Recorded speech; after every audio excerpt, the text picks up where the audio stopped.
Vince, thanks for joining us here at the Marketing and Business Development Council Conference. I loved your story about how you named your organization Meow Wolf. Could you share that here? Yeah, sure. 15 years ago when we got together to commit to opening up a space and being a social group, at that meeting we basically were like, okay, now we need a name. So we put a bunch of words in one hat and then a bunch of words in another hat and just started pulling out words and matching them together kind of randomly, non sequitur.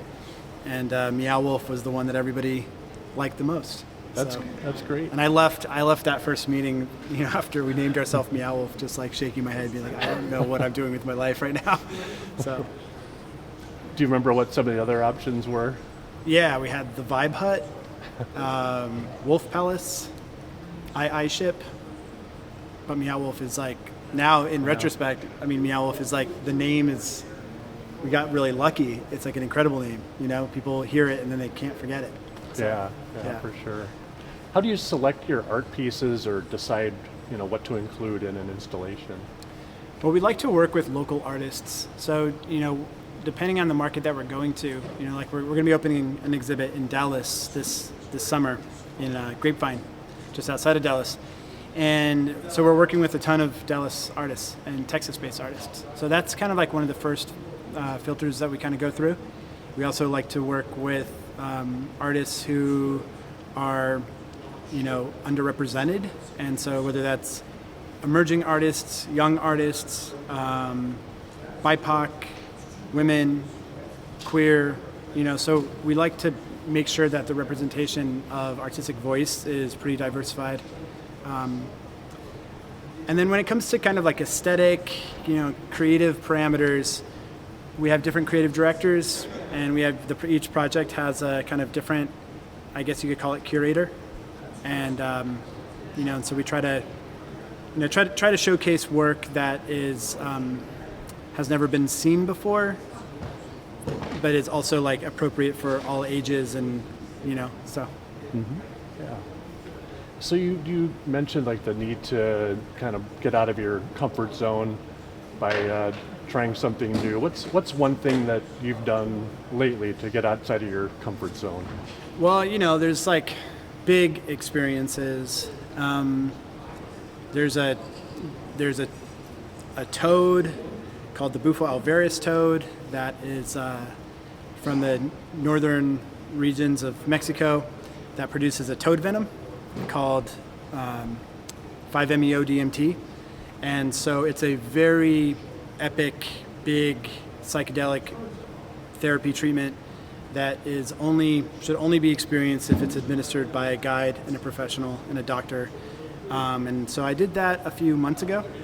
So that's something that like really fundamentally pulls you out of your identity, pulls you out of your ego, and kind of opens up elasticity inside of the brain, and kind of puts you in a place where like it's kind of like makes the canvas blank again, so that you can now paint on it, if that makes sense. Like the canvas of yourself becomes sort of cleaned and paint blank, that you can now like create anew.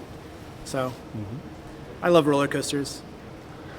Skydiving, getting out into nature is really important. Like going on big hikes, being out in nature for multiple days at a time does the trick. What insights did you gain from your use of the psychedelics? I think that the main insight was very simple. It was I am okay. It was like a very simple, like, just connection to the fact that like who I am right now is totally fine. And so I didn't have like the baggage of my past. I didn't have anxiety or stresses. I didn't have like any sort of questioning of, is my life going in the right direction? All of those things kind of get in the way of your ability to like move into the future with excitement and joy and the spirited energy that it takes to create stuff. And so like once all that was sort of like washed away, and I was left with just I am fine, I am good, I am okay. It felt like I was in a position to be able to like make choices into the future with a lot more ease, I guess. Yeah. Okay. And what other advice would you offer credit union leaders about kind of tapping into their imagination and creativity? Yeah, I think, you know, it comes down to just like having a self-awareness that the barriers to the imagination are the things that we identify ourself by. So like when we create our identity, we're basically creating the box that creativity or imagination sort of lives outside of. And so, and just having that awareness and being like, just like questioning why you do what you do, why you like, what your preferences are. The next time somebody offers, you know, says like, hey, let's go do this thing, and your instinct is, no, I don't want to do that. I don't like that. Question it. Why do I not like that? Maybe I should go do it. Maybe I should do a bunch of things that I don't like. You know, so be in a position as like the person choosing their life to like, don't let the default mode of who you are run things for you.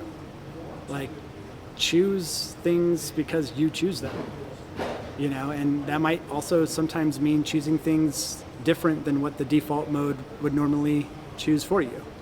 You know, so even at that basic level, I think that's helpful in then entering into more imaginative spaces. But you know, I know that like not everybody has access or access to or interest in, you know, psychedelic therapies, or you know, I know meditation is hard for folks, but like get outside, like spend time in nature. Like go backpacking, like spend multiple days in nature. That is like such a great way to be able to like break that default mode and allow the brain to have like more exploration, you know? Yeah. Any other words of wisdom you'd like to share? Be kind to each other. Have compassion for each other. That identity that we create is also the barrier that keeps us from connecting with others. Because like I've created an identity that says I like these type of people, but not those type of people. Or like, you know, it's the thing that keeps us from being separate. So, you know, also in the pursuit of compassion and love and kindness, loosening up that identity and loosening up that sense of self allows us to then connect in a more rich and deep way with others.